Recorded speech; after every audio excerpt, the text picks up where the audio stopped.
Ooh, I don't know if anybody is going to join this live with me, but as you can see, I haven't uploaded in 3 weeks, almost a month.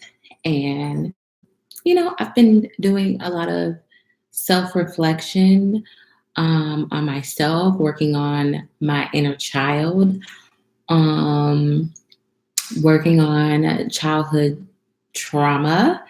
Um, Yeah, so story time for you guys. And I'm going to do it live. I've never done a story time live. So we're just going to see how this is going to play out because this is kind of embarrassing because I'm like my voice is starting to shake because I'm putting myself out there. Like I talk about self love all the time and I talk about, and I encourage women, but we all make mistakes. And I think my mistake is just trying to see the best in people and how loneliness and boredom can get you into some drama. I was recently in some type of drama, not really because I wasn't going to entertain it, but it was drama for that day. I can definitely tell you that.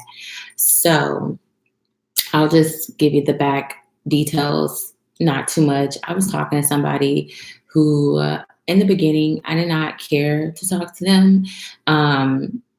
I didn't care to talk to them. Like I was just like, okay, whatever, he's whatever. First of all, he couldn't spell. So that was one of the other things. I was just like, okay, like he can't even spell.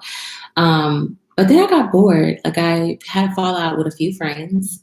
And the same thing happened in high school. I ended up getting in a bad relationship when I don't have like winning friends around me. Like if I'm just kind of like just by myself all the time.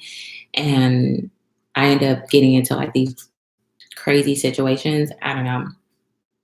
So I would say I started talking to this guy, but then I wasn't really giving him attention. So I finally started giving him attention. And once we, started talking, he was cool. Like, I don't know if he was like lying or not like that. Like his personality was cool in a way, but then like he didn't have much to give. He was kind of pretty much bummy at this point because I don't know what it is about like I'm like meeting all these men that live at home with I don't meet all these men. Like let me correct that. I've run across a few men where they came off like they have their stuff together. Like they have it together. They have their life, they come off like presentable. And then you start to get to know them. My fault is that I have a deep conversation with them, assuming that they have their own place, that they're financially independent, because I'm financially independent and I have my own place. So I just automatically assume because of my age that this person would have the same thing naively, like I'm being naive at this point. And come to find out, it's just like, oh, okay, where do you live? And he's like, oh, after me and him had a great conversation, I was really interested into the conversation. He's like, oh, I live at home, but I go to school. And I was like, oh, okay, like, okay, you're in school, like, so I'm thinking, like, well, okay, you're in school. He wants to do what I'm doing, like, so I, for some reason, knew soon as he said that red flag, right? Like, I am at a point in my life where I feel like it's okay for me to demand that a man has financial responsibility. And ladies, if you are in a place in your life where you are financially able to take care of yourself, then you should not settle for somebody who, especially when men are not financially independent. Girl, okay, right? So there's a lesson out of this. This is not just me ranting. Like I always have a lesson out of anything that I talk about. So this guy told me that he's in school and I'm like, okay, what you in school for? He's not even like at a university, like he's like at a community college. So I'm like, oh, okay, like you're just now getting your stuff together. And then he starts talking about his past, how he's been Jill, guys, don't judge me. Like, I don't know why I was looking past this. Like, I was looking inspired. Like, oh my God, you got your life together. Just, the typical naive thinking Brittany, the younger me that wants to see the best in people. Like, that is my flaw and I accept it and that's cool.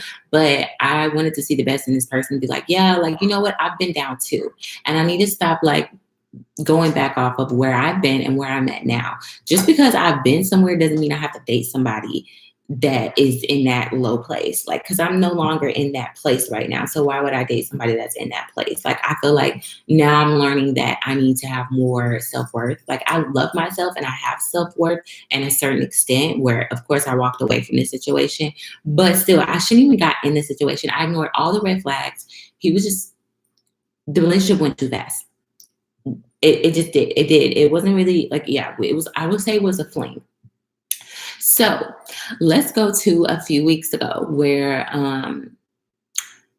first of all, me and him were kicking it. And there are times where I'm like looking at him like, you're over here so much. Like, and then all this like paranoia starts getting in my head. Like, oh my God, like, is he one of those bummy guys that try to like come to your house, eat up your food, and like use you? Like, I don't know. Like everybody was asking me, what was I doing? And I was like, honestly, like I'm just chilling. Like I'm just going with the flow.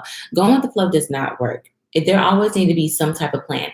I thought if I was to mess with somebody that was lower than my standards, it would be easier to walk away from that person, that I would not be coming out hurt, that I would not come out feeling played. And that is just a lie. Like, when you're over here so much. Um, yeah, like I honestly like, I'm sorry guys. Like I'm just like, I'm trying to read the comment over here.